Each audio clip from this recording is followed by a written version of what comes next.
So I was asked recently what it's like to have a session with a medicine woman, or I guess common terms these days is a shaman.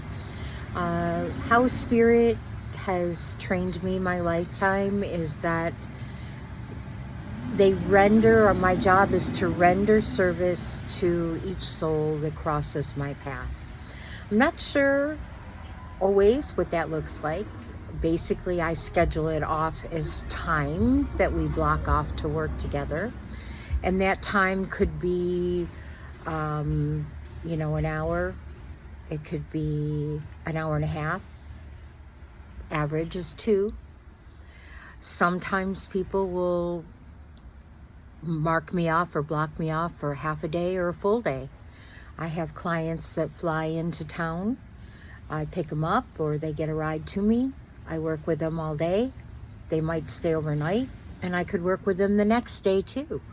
I never really know. I just kind of create the space they need to do a body, mind, and spirit healing or cleanse or alignment.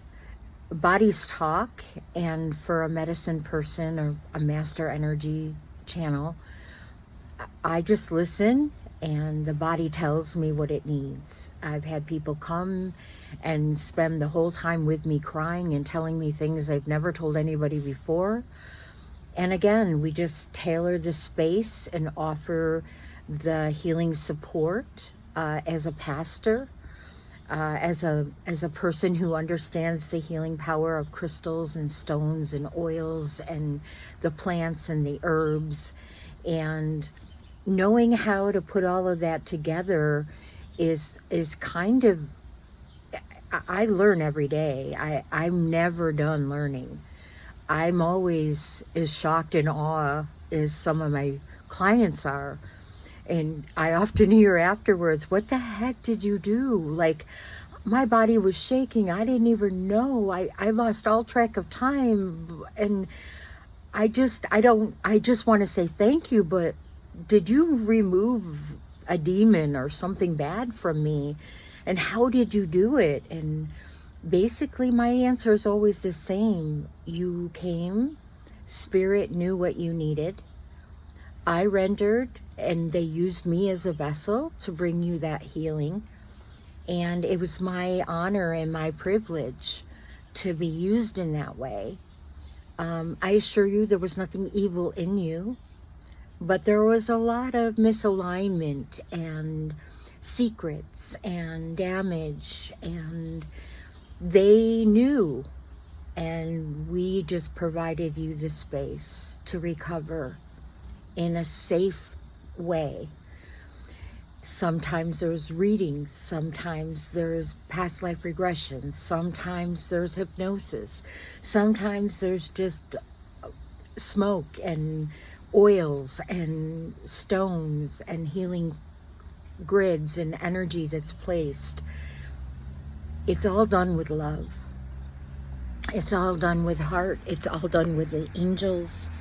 I always feel humbled and very honored to be used as a vessel in that way.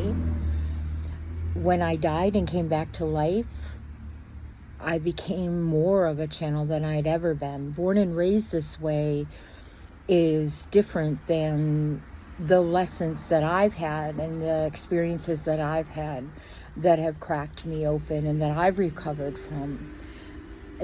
Not just sitting with indigenous tribes or studying in Peru or learning all about the plants, herbs, and flowers. My whole life has been connected to everything, all of it. The animals, the wind, the water, the earth, and the sky. And I'm emotional because that's often what happens when I collectively let go and open up to all of that, is the times I know that this is what I was made for and that this is what I'm here to do. It is always an honor and a privilege to be that vessel.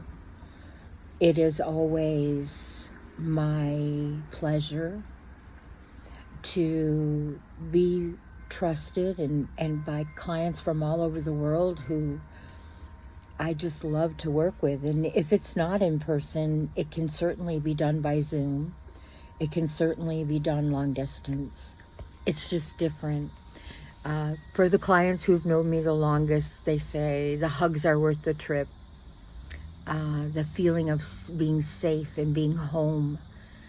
The feelings of spirit that they get to feel in my presence or in my workspace. It's very humble. It's different than the being and doing the work in the jungle. It's different than being and doing the work in the Yucatan. It's different than doing it outside or inside. You can hear the insects now out on my porch. But it's just a thing. It is just the most beautiful thing. And I always tell, as a pastor, I used to tell my congregation, God didn't stop talking to us after the Bible was written. God didn't stop performing miracles and showing how wonderful the spirits are.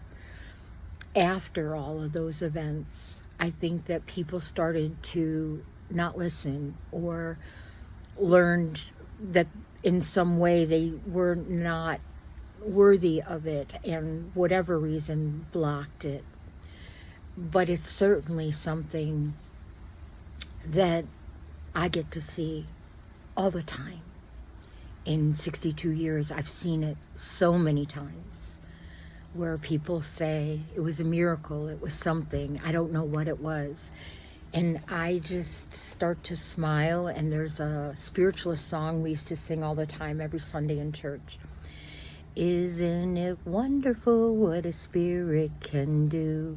Oh, isn't it wonderful, so perfect and true, that life so glorious could reveal if I might, forevermore victorious in the perfect life.